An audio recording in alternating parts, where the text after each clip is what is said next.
asepy madagasikara fampindramam-bola ho an'ny mpiary madinika sy salantsarany dia manolotra anao ny vaovao.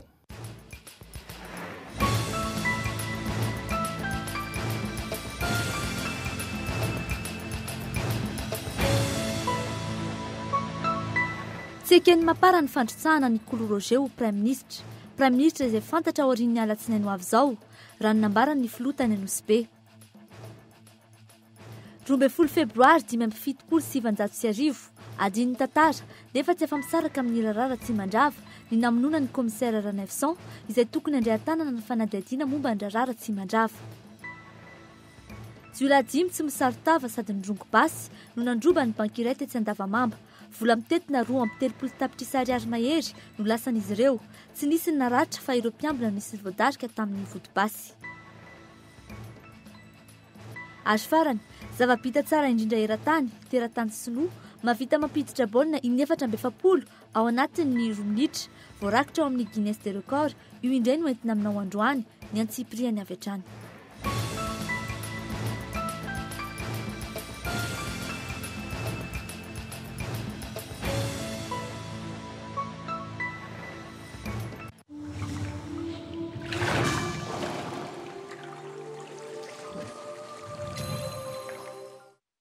Mila mindram-bola ve ianao mifanaraka amin'ny asa fiarina ataonao? Mila tosika ara-bola ve ny fanitarana ny orinasanao? Aza misahirana intsony. ASEP no mampindram-bola amin'ny zana-bola anisan'ny mbola mora indrindra amin'izao fotoana izao. ASEP afaka mampindram-bola hatramin'ny 20 tapitrisa ariary ary maimaim-paona ny instruction du dossier. Tsotra ary tsy mahamenatra ny mindram-bola ao amin'ny ASEP. Ary fantaro fa mahazo fiahiana ara-pahasalamana avy hatrany ny ankohonanao. Vantany vao mahazo ilay fampindram-bola avy amin'ny ASEP ianao. Manantona ary ny biraon'ny ASEP Madagasikara akaiky anao indrindra raha mila fanazavana fanampiny.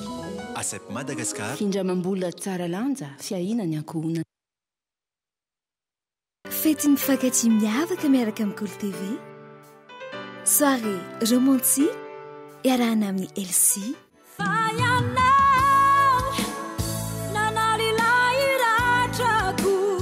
Kiady.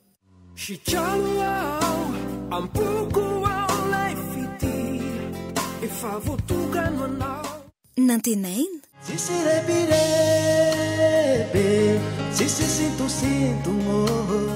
Mirado.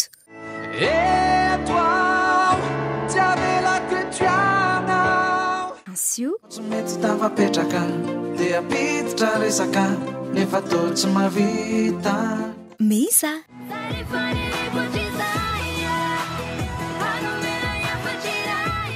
Ao amin'ny NC Hotel Ivato ny zoma fa 14 volana febroary ho avy izao amin'ny 7 ora sasany alina.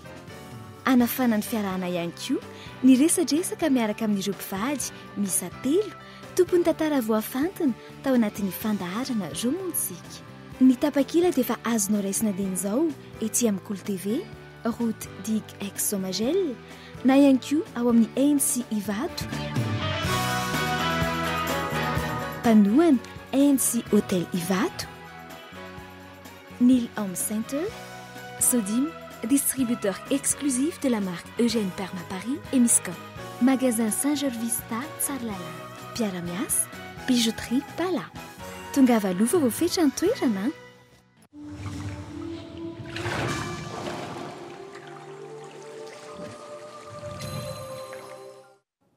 Manolotra ny araba tompoko lasy tompoko vavy fotoana ifanomezantsika ny amin'ny valora tahaka izao narahanao ny fampalalam-baovao eto amin'ny Kolo TV sy Kolo FM.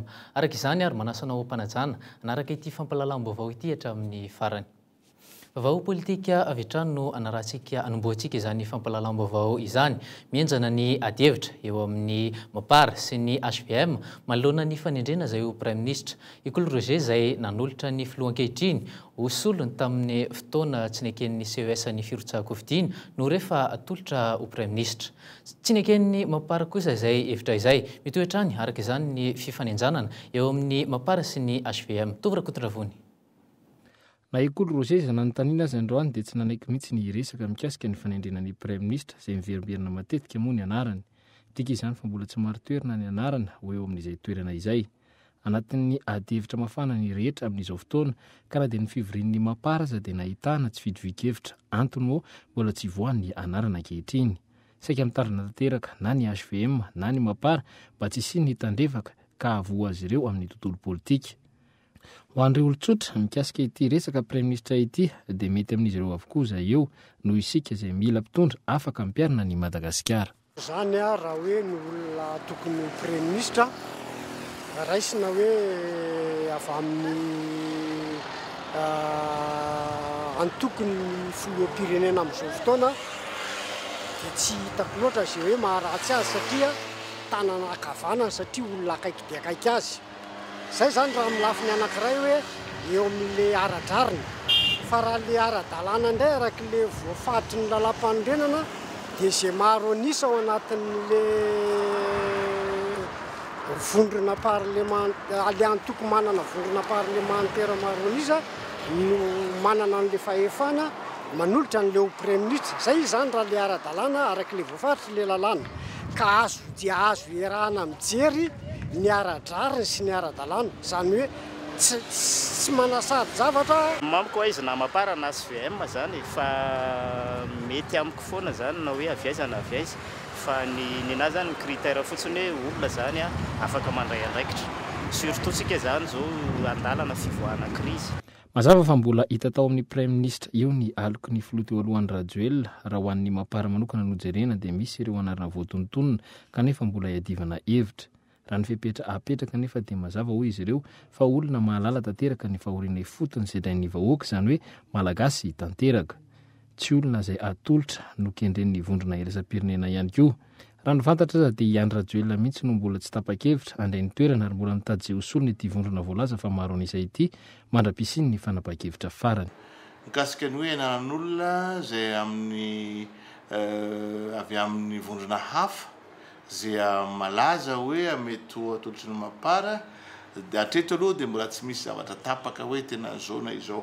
Tsy afaka milaza hoe na isahana io andraikitra io ny filoha anay fa io dia miankina aminy. Ny fomba fanolorana azy angamba dia ho hitanay mandalana hoe ahoana ny fomba hanolorana an'ilay anarana. Mety ho anarana ray fotsiny ilay izy na mety anarana ray miverina intelo. Ny azo atao amin'izao fotoana izao dia miandry ny fanazavana avy amin'ny fitsarana avy momba ny lalam-panorenana mba hivoahany anarana Praiministra avy amin'ny vondrona tena manana ny maro anisa. Ny Praiministra izay anana ny lanjan-goavana amin'ny fitantanana ny raharaham-pirenena ka ilaina avy amin'ny vondrona maro anisa amin'ny antenimieram-pirenena izany. Fa mbola makasika izay tontolo politika izay hatrany fanao ireo mpitondra voanaray toerany no manendry avy hatrany ireo mpiara-miasa aminy. Anisan'izany ny sekretera jeneraly sy ny talehan'ny kabinetra. Aoriana izay kosa dia ireo tompona andraikitra eny anivon'ny tafika sy ny mpitandron'ny filaminana. Hatramin'izao ora anaratsika izao fampahalalam-baovao izao tombatombana no betsaka amin'izao fotoana izao fanadihadiana. Samy miandry ny rehetra amin'izay ho fanendrena hoan'ireo mpikambana eo anivon'ny fiadidiana ny Repoblika ankehitriny. Ny filan-kevitry ny Minisitra Androany anefa no tokony hafantarana izany satria dia tendrena amin'ny alalan'ny didim-panjakana izy ireo. Telo herinandro izao no efa nitondra ny tany sy ny fanjakana Ier Rajaonarimampianina nefa na ny fanendrena iray aza mbola tsy nisy. Ny taza-maso anefa dia ireo izay niara-didy taminy nandritra ny fampielezan-kevitra no tena miady ho loha laharana amin'izao. Ireo mpikambana mpanara-diny filoha nefa dia efa antsoina amin'ny andraikitra izay mbola tsy nanendrena azy ireo, anisan'izany Henri Rabarinjaka izay mpanolotsaina sy Mohamed Rashid izay talelefitra ny fampielezan-kevitra. Raha ny tombatombana dia mety handray ny andraikitra ny sekretera jeneraly fiadidinan'ny Repoblika ihany koa Henri Rabarinjaka. Isolofra Soarahona izay fantatra fa miandry fatratra ny toerana italen'ny kabinetra. Mbola re aza fa ny ministry ny serasera ankehitriny dia mbola miady mafy amin'ny andraikitry ny serasera ny fiadidinan'ny Repoblika. Fa nivoaka androany nandritra ny filan-kevitry ny ministra ny didim-panjakana miantso ireo solombavim-bahoaka anatanteraka fivoriana tsy ara-potoana araka ny voafaritry ny lalam-panorenana ny talata ho avy izao no daty voatondro araka izany. Raha ny landinika mandritra ity fivoriana tsy ara-potoana ity dia efa voafaritra eo ny fandinihana ny mpikambana hamaritra ny birao anatin'ny anteny miram-pirenena sy ny fananganana ireo komisiona. Vao politika hatrany no anombohantsika anamizantsika ny fampahalalam-baovao fa lafiny ara-ekonomika kosa indray. 5.7 tapitrisa dolara ny vola natolotra ny Banque Africaine ho an'ny fampandrosoana na ny BAD ho an'ny fanarenana ny lalam-pirenena fahasivy ary 8 tapitrisa ariary no vola azo avy amin'ny tamerombidin'ny fampiasana ny lalana. Ireo no volana tontona tamin'ny fanamboarana ny lalana ho an'ny taona 2024. Isan'ny olana ho an'ny fanamboarana ny lalana eto Madagasikara ny tsy fampiny ny vola hoentimanana amin'izany. Teknisiana mahafeny olana misy eo amin'ny sehatry ny lalana izay antoky ny fampandrosoana no everin'izy ireo andray ny toeran'ny ministry ny asa vaventy. Fanazavana. Ny andraikitra lehibe izay tokony sahan'ny orinasa BTP eto an-toerana amin'ny fampandrosoana ara-ekônomika sy sosialy amin'ny Madagasikara. Afaka hanazava sy handresy lahatra ny governemanta, ny Prime Ministre, ny filohan'ny Repoblika amin'ny mahazava-dehibe ny fandrindrana, fikojakojana ary ny fanamboaran-dalana amin'ny toe-karem-pirenena sy ny fampandrosoana ny firenena. Manana fahafahana hiaro ny tombontsoan'ny fanjakana, ny orinasa eto an-toerana ary ny vahoaka malagasy manoloana ireo mpamatsy vola. Manana mari-pahaizana, ingénieur de travaux publics ary mahafeny asa-panjakana mikasika ny sehatry ny asa vaventy sy ny tao-trano ary mifeny akamaroan'ireo asa sy zavatra rehetra manodidina ny asa lalana. Ny fivorian'ny injenieran'ny asa vaventy natao androany tetsy Alarobia moa no namoaka ireo tolo-kevitra ireo. Izy ireo izay mirona kokoa amin'ny fanomezan-danja ny lalana amin'ny asa vaventy hafa rehetra. Fa anorizantsika ny fampahalalam-baovao trangam-piarahamonina kosa indray famakiana banky. 5 lahy mirongo basy indray no indray nanafika tao amin'ny maso ivoan'ny banky iray teny Andavamamba io maraina io. Vola mitentina 2.30 tapitrisa mahery no indray lasan'ireo jolay ireo. Tsy manao sarotava izy ireo ary nanafika androany vao maraina tamin'ny 7 ora sasany. Fanazavana. Tsy nisy nanampo ireo mpanjifa lahatra vao maraina teto amin'ity banky ity fa efa miara-milahatra amin'izy ireo ny mpanao brakazy. Nodiny lahatra niaraka tamin'ireo olona andeha andoha vola tao amin'ity banky ity ireo mpandroba. Vatany vao tafiditra izy ireo dia namoaka basy avy hatrany. Efa vaomana ny fanafiana ary efa fantatr'ireo jolay ny zavatra nilainy. Dia rehefa tafiditra tao anatiny tao zay dia mitsangana amin'izay zalahy tonga dia namahana basy. Dia tonga dia ambany daholo izy fa izay mitraka ao maty. Dia tonga dia zay moa tonga dia niondrika tao aiza le boly dia le olona le anankiray nazony an'ilay vola manaraka tondra paketra le madama. Izy zany tonga dia sitominy dia tonga le 60 millions. Dia ninga avany le basy dia nasiany androaka tamboho sy rehetra. Nanao ny action mbato tany izy tofo raha ny tofo rehetrarehetra. Zay zany nenay zay tsy nahita taretra satria nataony ambany. Nataony mitoaka ny tamboho rehetra tao. 10 minitra monja dia vitan'ireo jolay ny fanafiana. Lasan'ireo jolay ny vola 20 tapitrisa tamin'ny gony, ny ampy volan'olona 5 hafa saika arotsaka tao amin'ny banky sy izay vola rehetra tao anaty kaisy. Raha ny fanazavan'ireo nanatra maso, nitondra fitaovam-piadiana mahery vaika toy ny basy PA sy antsy ireo jolay. Ny rifatra nandositra avy hatrany izy ireo vantany vao nahazo ny vola. Tsy nisy ny naratra fa ireo mpiambina no nisy voadaroka vodi-basy. Tsy haiko fa telo ihany aloha nitako nitondra tao ambony. Zay ihany nitako. Efatra zany tany ambony tany amina tany ambony satria zany eo ambony dia zany nataka ny zalahy voalohany dia zay izy. 10 zany zareo. 10 zareo. Dia ray mitaingana triple moa ray mitaingana double. Moto roa no nampiasain'izy ireo. Ireo nanao taingy roa no nitondra ny vola raha toa ka lalaka hafa kosa no nalehan'ireo nanao taingy telo. Tetika efa maty-paika iny fanafiana iny. Lasibatra voalohany ireo mpandraraha tonga mandrotsaka vola amin'ny banky toy itony. Efa tonga tena toerana ny mpitandro filaminana tao aorian'ny antsoran'ireo jolay. Efa misokatra ny fanadihadiana ankehitriny. Fantatra moa tamin'ity hariva ity fa manodidina ny 100 tapitrisa ariary ny vola voaroba tao anatin'izany toeram-bolan'ny banky teny Andavamamba izany. Izany hoe zany manodidina ny 2.30 tapitrisa ariary no lasan'ireo jolay nandositra. Hatramin'ny androany hariva tsy mbola nisy voasambotra ireo jolay ireo fa moto miisa manodidina raha toa ka efa manana lalanjotra arahana kosa ireo polisy manao ny fanadihadiana. Trangam-piarahamonina kosa ihany no anoizantsika ny fampahalalam-baovao. Trangam-piarahamonina hafa jolay 4 ao amin'ny tambazotra fangalarana moto no tratran'ny polisy ny alatsinainy lasa teo. Taratasy osika fahaizana miresaka fandrebirebena fa indrindra fisolokiana no ampiasain'ireo jolay ireo amin'ny fanatanterahana ny alatra izay ataony. Mahatratra 5 ny moto efa nangalarin'ireto jolay reto ka ny 4 amin'ireo no efa eo ampilatanana ny manam-pahefana ary heverina amin'ny tompony amin'izao fotoana izao ka itao Andretsilavo. Samy manana ny paikady fampiasa ny ireto mpangalatra ankehitriny. Ho an'ity indray mitoraka ity, manaraka filazana amin'ny gazety Antsoratra momba ny fivarotana moto ireto olona ireto. Ny fanao fotoana amin'ilay olona mivarotra izy ireo ka eo no nararaotany anaovany ny asa ratsiny. Navokako fitovarotra moa le moto e dia nafarany teo pitany PMI teo Tsakaviro dia avy eo tonga dia nataony essier teo dia nandrandramany teo tonga dia nety nitsoaka koa dia tsy hitako izay tanana lehany avy eo dia niantso namana zany mba nindramana moto hikaroako anazy dia fa tamin'ny sivy moa le moto mivery tamin'ny 12 izy zany dia hitako le moto dia rehefa hitako le moto tamin'ny 12 dia tsy avy hatrany dia nandray an'le moto fa niantso mpitandro filaminana dia kelikely iny niandry mba adany ray teo ny mpitandro filaminana dia iny koa le mpangalatra moto fa dia hibatana azy akao anaty 3 chevaux dia iny moa zany dia tonga dia niraisy potsiny.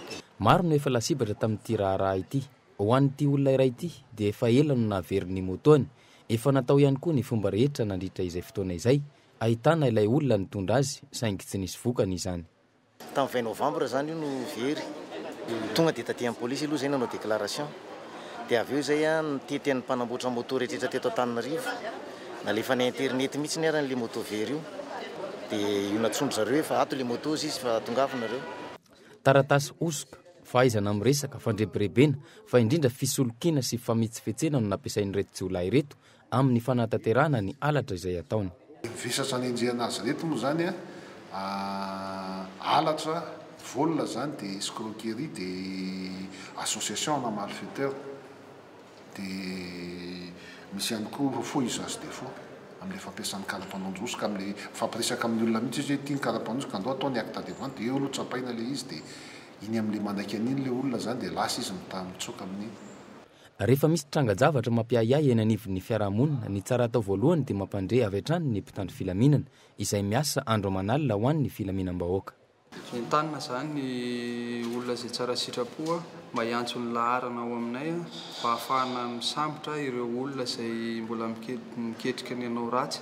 Zany dia misy ny laharana izay mpitaina aminareo 034 05 517 22 na ny 034 05 998 26. Ireo zany miasa andro aman'alina indrindrandrindra ny amin'ny faritra mafana. Ambohimanga kely sy Besareto no toerana nahatratrarana voalohany ireto jiolahy ireto. Antsirabe sy Toamasina kosa no toerana ivarotany ireo moto ireo. Fa hitodika any amin'ny faritra kosa indray isika. Miverina indray amin'izao fotoana izao ny aretina vokatry ny fihinanana henan'atsantsa ao Toamasina. Olona roa no fantatra fa tsy mbola nahatsiaro-tena hatramin'ny androany maraina. Omaly izy ireo no nentin'ny avany tao amin'ny hôpitaly ary fantatra fa taovana atsantsa no hohaniny. Ary izao dia mbola miady amin'ny aretina izao indray izy ireo. Tsy naninona kosa ireo olona hafa nihinana ny nofin'izany hazan-dranomasina izany raha ny vaovao voaray avy any Toamasina. Tamin'ny volana Novambra 2024 no nalaza ary namonona olona 7 tany Fenarivest sy Toamasina ny fihinanana izay henan'atsantsa izay. Verina eto an-drenivohitra kosa indray isika. Daty tsy fantatry ny sarambabe bahoaka saingy tsy afa-misaraka amin'ny raharaha Tsimandava 12 Febroary 2017. Ray Andro Monjy taorian'ny nafaty ny filoham-pirenena tamin'izany fotoana izany no nisy nitifitra tao amin'ny Braony ny commissaire Ranevson izay polisy saika andray an-tanana ny fanadihadiana momba ireo famonoana ny generaly Ratsimandrava. Fanadihadiana.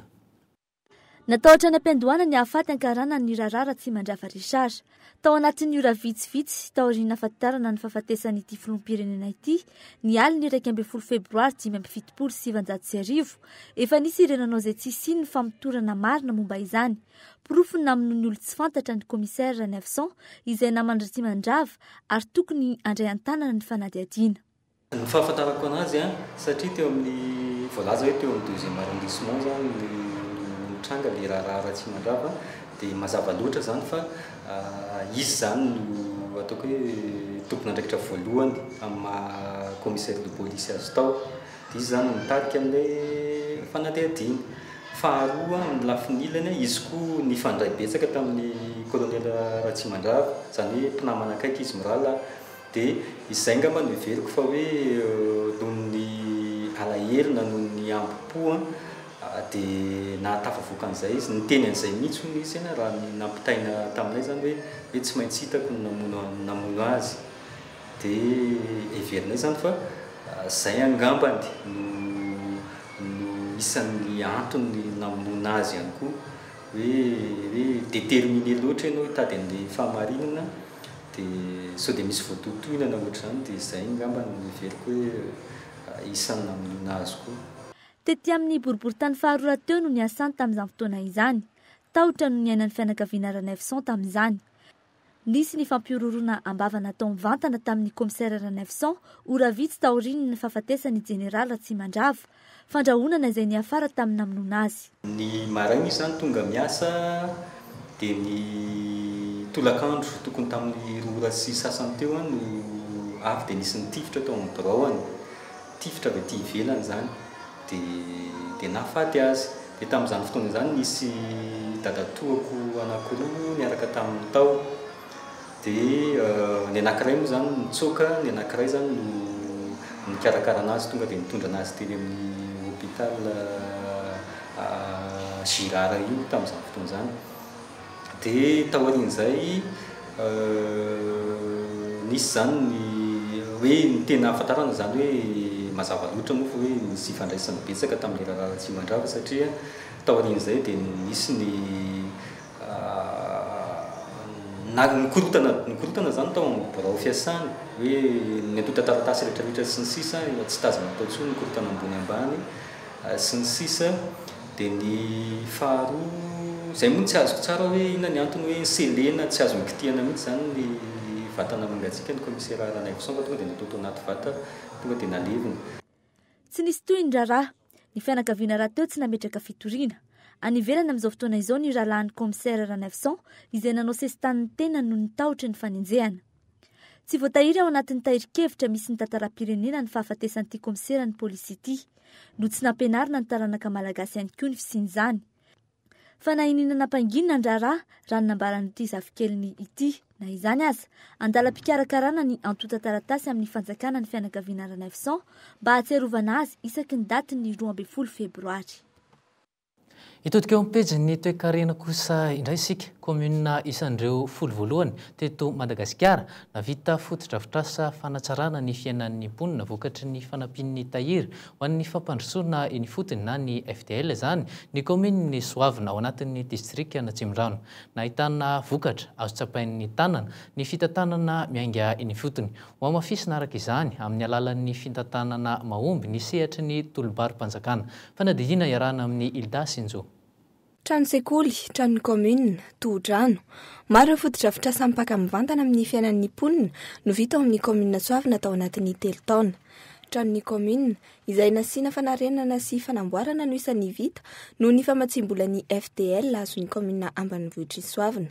Nanomboka ny taona 2014 no nahitana taratra izay fandrosoana goavana teo amin'ny lafin'ny foto-drafitrasa izay ary ny fampandraisana anjara mivantana ny mponina ny fototra izany.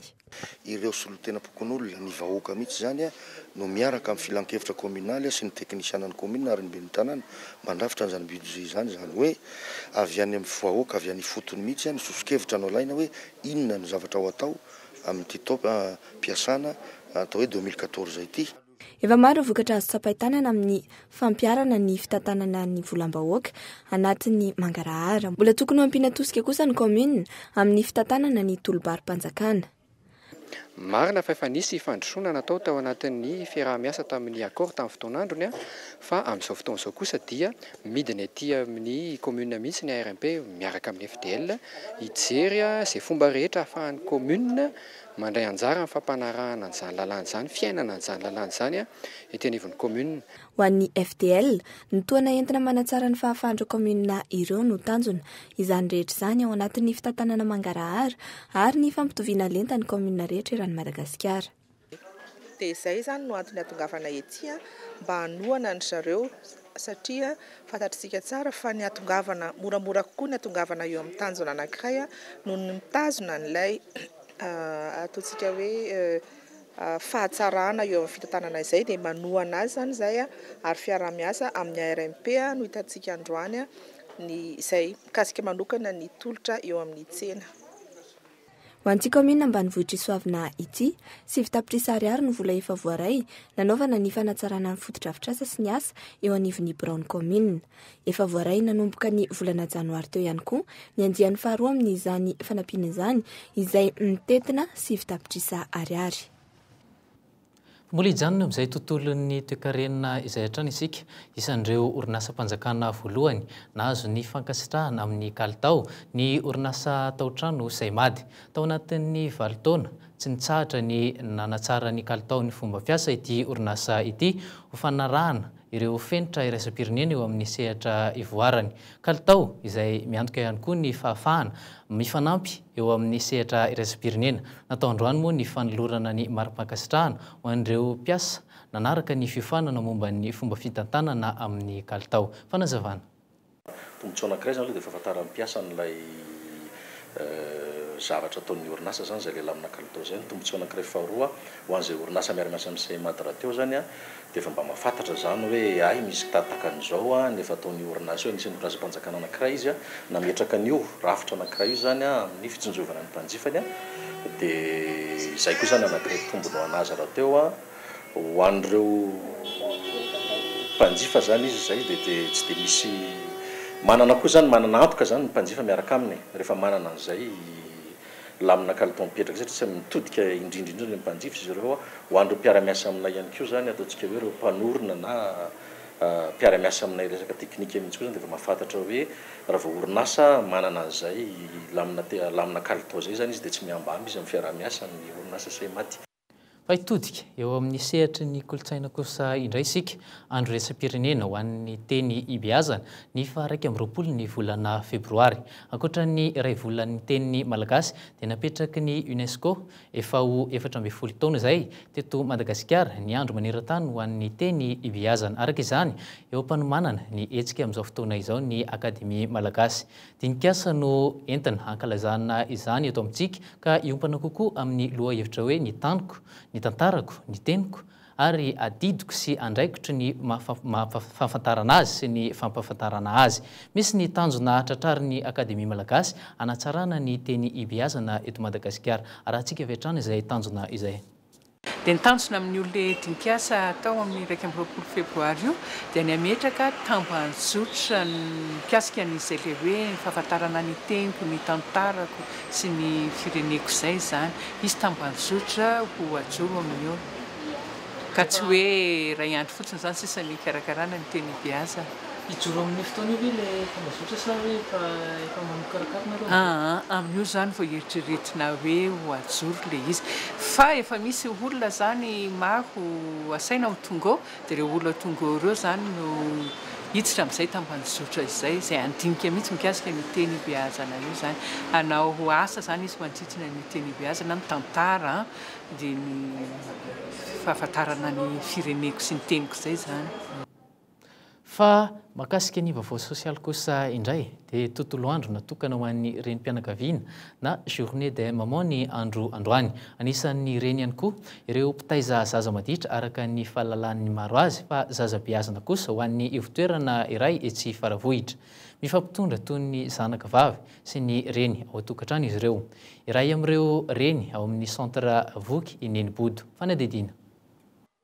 Izy no rabodo Arsosaondry fantatra amin'ny hoe Nenibodo eto amin'ny ivitoerana iray eto faravohitra. 25 taona izy amin'izao fotoan'izao, maty vady ary mananjanaka lahy iray. Mbola zanany ihany koa ireo ankizy maherin'ny 30 tezaina eto amin'ity ivitoerana ity. Tokantrano iray ifarimbona ny reny maromaro ny fanabeazan'ireo ankizy manodidina ny 12 ka hatramin'ny 17 taona nandika ny lalana teny anivon'ny fiarahamonina. Tsy nisy fianarana manokana no rantoviny Nenibodo na ahafahana mitaiza ireto ankizy ireto 5 taona izao. Toy ny zanany mandray andraikitra tahaka ny reny rehetra izy. Ohatrany any tokantranonao hoe misy foana zany hoe tsy maintsy tsisy avelana hoe ho adino na iray aza. Dia misy andraikitra ao raha misy marary, misy andraikitra ao raha misy tsy maintsy mitaraina aminao izy isanandro. Dia tsy maintsy miainao azy ianao. Izy alanjainao izy hoe ataonao izy maka plasy ny zanakao, ataonao izy maka plasy ny ankizy tezaina ohatr'izany dia arindranao foana zany hoe ianareo nge ankizy zanako fa angamo misy zanako ankoatranareo ka nareo no te hiantso any eny. dia efa neny azy zany eo neniny ankizy. Solondreny nenibody ho an'ireo ankizy favibeazina eto amin'ity fitoerana ity fampisarana ny manahirana hitarainana amin'ny zavatra mampalahelo fa iarahana amin'ny faly ihany koa noho nireny teraka azy ireo tsy eo anilany mahasolo azy tsara nenibody. Tamana araka izany ireo tinaizy toa any Justine roa taona nipetrahana teto amin'ny centre. Ohatrany hoe izy ihany zany solo mamanay dia tsy many resako aminazy momba ny fiainako ihany resako taminazy ohatra hoe tany aminay azy ohatra hoe mijalijaly dia tato miadana tsara. Tahaka nyreny rehetra fifaliana zany hoe nahatafita zanaka.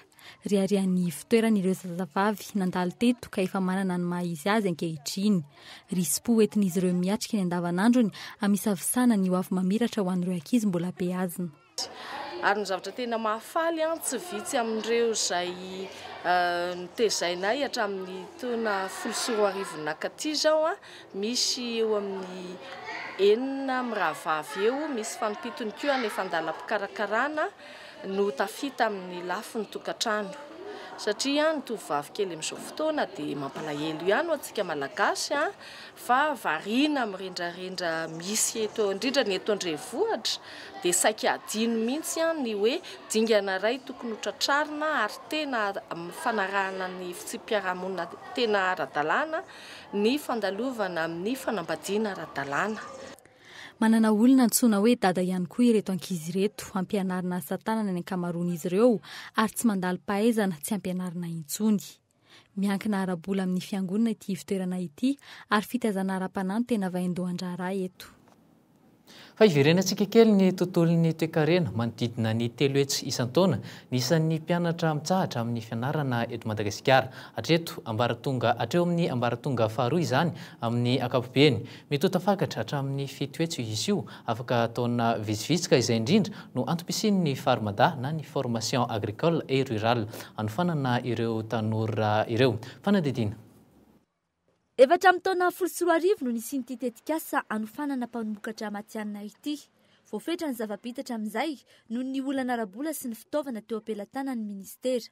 Nisy ny fifaninana natao isaky ny 3 taona ka 70% eo ny mpianatra niraisina. Lesoka eo amin'ny fanamboarana ny trano sy ny fitaterana ireo mpianatra ho fanina no ny bahatoerana ka tsy nahafanana ampivelatra ireo mpianatra tafiditra hiofana ireo. Fanatsarana ny tetikasa fanofanana araka izany izao atao izao. Miara-miombina antoka amin'ity avokoa ireo sampana rehetra misy sy ny mandrafitra ny fitantanana eto amin'ny firenena. Misy folo izy ireo mivoakasika mivantana dia misy anankiroa tsy mivantana fa ohatrany hoe tokony handray anjara amin'ilay fanohanana. Ohatrany hoe ny ministeran'ny fitsinjaram-pahefana zany zao dia tokony voakasika izay mihitsy satria eny amin'ny fototra no atao ilay fampihofanana. Ministeran'ny fanabeazam-pirenena tokony voakasika izay mihitsy satria resaka fanabeazana no resantsika. Kanefa ny amin'izao fotoana izao dia mbola ilay voakasika mivantana anankifolo aloha, ilay voakasika siam-pamokarana sy ilay voakasika ilay sehatra fanofanana ara-teknika no niraisina aloha tafiditra tato amin'izao fotoana. Efitra ankapobeny no ivoriana sy iarahana manapaka amin'izao fotoana izao hanatsarana ny famokarana ny ambanivohitra. Mbola tsy misy ny drafitra enti-manatanteraka, na izany aza efa eo ampelantanan'ireto vondron'olona ireto avokoa ny enti-manana anaovana io Farmada io. Efitra ankapobeny zany aloha no mandeha amin'izao fotoana izao dia izay indrindra no antom-pivoriana andalinana azy tsikelikely miaraka amin'ny fampiarana ihany koa dia 8 eo zany ny defasana tsikelikely atraiza na inona no tokony atao avy hatrany, inona no miandry satria lavitrezaka izy ity ary eo amin'ny 10 taona eo aloha zao no heverina hoe fotoana fitaom-piasana zany dia 8 eo moa ny toyany.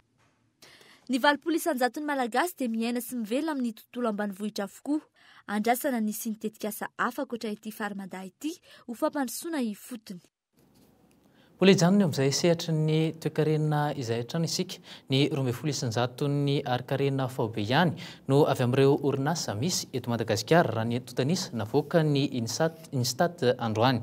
Ny ampiakatra UTA io ho any amin'ny 20 isan-jato androany no tanjon'ny syndikan'ny orinasa eto Madagasikara ho karakaraina amin'ny volana aogositra ho avy izao ny andiany faharoa amin'ny Salon de l'Industrie de Madagasikara na ny SIM izany. Ny fanomezan-danja ny vita malagasy no antom-pisiny izay sy ny tanjona makasika izay. Fanadidiny iarahana amin'ny Sorakotondrina.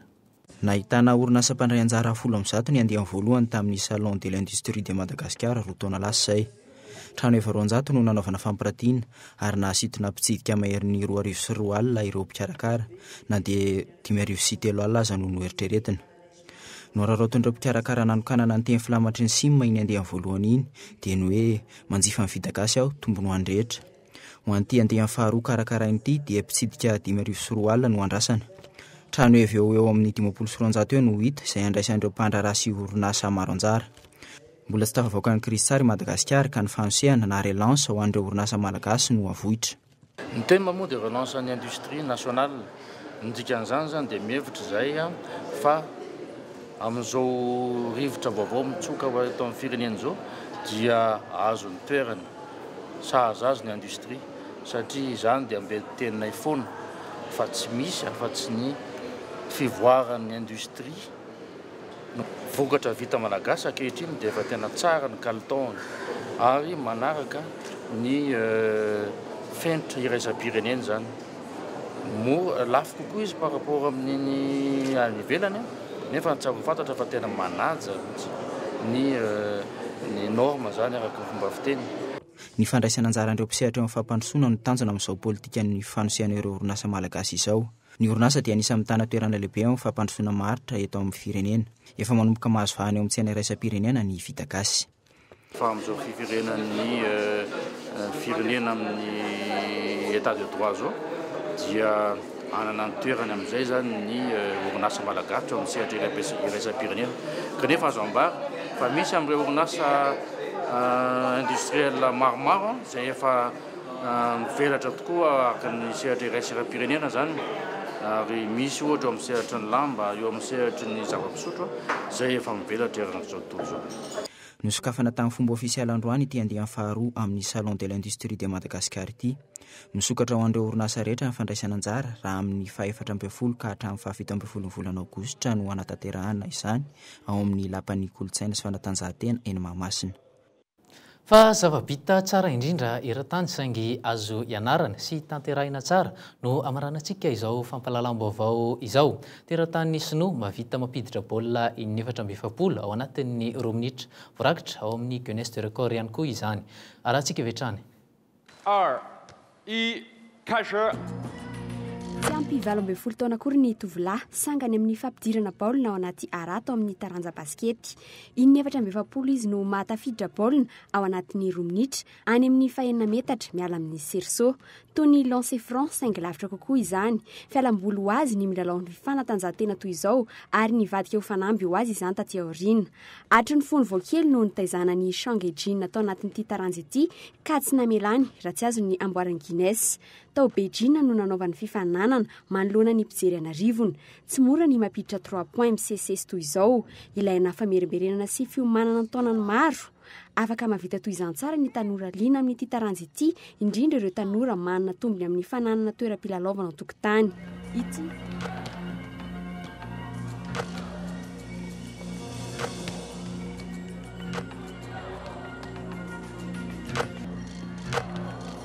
ity record du monde iray ity dia azo tanterahina tsara na ho antsika eto Madagasikara azy izany hoe ho an'ny tanora malagasy. Tsy mila alavana ihany koa izany no atao tsy ao anatin'ny lalao ka ahafahana mitaiza ny fifantohan'ny saina sy ny fifehezan'ny tsipsandry andefasana ny baolina ao anatin'ny serso. Ny tranga tahaka izao izay ahafahana milaza ihany koa fa tsy voatery ho zava-bita mahagaga hatrany no ahafahana misoratra anarana anatin'ny bokin'ny Guinness. Mazava ho azy aloha fa ho sarotratra ny anao toy izao no ny kianja filalaovana sy ny tokotany tsy dia ampy loatra eto andrenivohitra ho an'ny tanora malagasy maro na dia saika ahitana kianja kely ahitana serso miantona amin'ny boiron azy eny rehetra eny eto Antananarivo.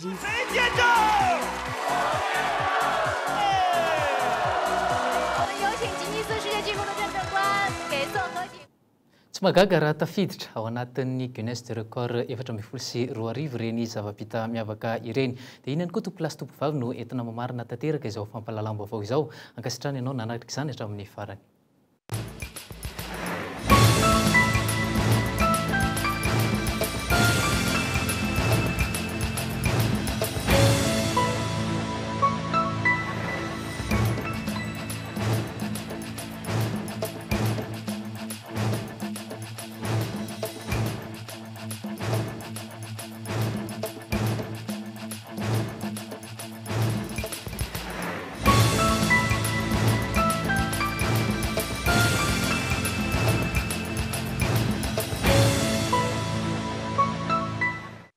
asep Madagasikara fampindramam-bola ho an'ny mpiary madinika sy salansalany dia nanolotra anao ny vaovao.